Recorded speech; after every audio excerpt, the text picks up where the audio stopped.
Iya Kak, jadi nama saya tuh Anis, umurnya tuh 30 tahun ya Kak ya. Terus aku punya budidaya ikan, dari ikan gurame, ikan bawal, sama ikan nila. Dari kalau model pertama itu agak lupa gitu ya Kak, yang pasti itu kayak sekitar 10 jutaan. Jadi untuk pendapatan kita sebenarnya naik turun ya Kak ya, sesuai dengan orderan gitu. Jadi untuk pendapatan kita biasa hitung per hari.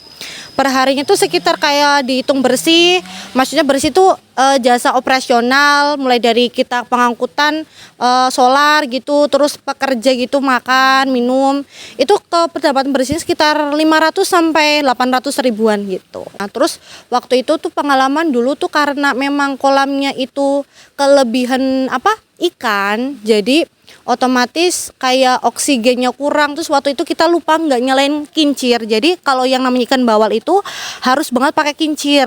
Kalau nggak dikasih kincir tuh kayak ikan nggak sehat, jadi otomatis mati gitu. Jadi waktu dulu tuh memang orang tua memang pengusaha ikan, khususnya itu ikan gurame. Jadi untuk teknik khususnya gitu ya Kak, teknik khususnya itu kayak kita paling air bersih aja sih Kak. Kita tuh ada air mengalir langsung dari kali, air bersih, nanti kita tampung. Terus ada juga nih nanti kalau kita misalnya airnya keruh tuh, kita ganti air gitu aja sih Kak, nggak ada teknik khusus. Pertama pastinya nyiapin air ya, air bersih langsung mengalir dari air, dari kali. Yang kedua teknik yang paling menyediakan ini sih Kak, kayak peralatan kincir gitu. Kincir. Terus kalau misalnya pas pengangkutan nih nanti kita sediakan drigen.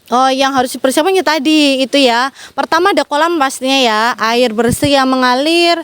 Kedua tuh kayak kincir. Ketiga tuh kayak sanyu Kak, ada sanyunya juga. Terus pastinya kalau kita pengangkutan tuh ada drigen, ada mobil yang untuk pengangkutan juga kan.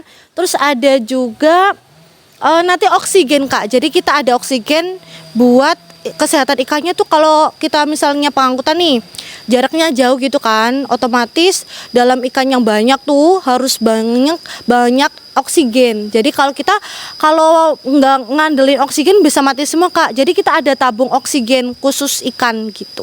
Biasanya gitu ya kita tuh nyuplain pemancingan sama rumah makan. Jadi ada dua ya. Motivasinya ya memang ini kerjaan yang mudah karena turun-temurun dari orang tua. Terus juga motivasinya ya karena kita bukan PNS ya Kak. Ya, jadi harus bekerja sendiri lah gitu lah. Motivasinya ya gitu sih Kak. Momen gak terlupakan itu pas kita tuh lagi nyetok gitu ikan banyak-banyaknya, terus tiba-tiba tuh mati karena kita kelebihan ikan tuh. Terus kalau misalnya kincirnya pas rusak gitu otomatis kan mati. Gitu aja sih. Orang sekitar mah alhamdulillah masya Allah baik-baik aja ya Kak, ikut senang, nggak terganggu karena memang kita kolamnya tuh nggak berbau ya, airnya selalu mengalir nggak berbau. Terus juga kalau pembuangan air itu kita langsung ke kali gitu, jadi nggak ke masyarakat, nggak ke lingkungan gitu. Seneng-seneng aja sih alhamdulillah. Panen atau kita pas lagi ada rezeki lebih gitu ya. Contohnya kemarin tahun baru kita insya Allah tetangga sih pada ngerasain ikan kita semua gitu.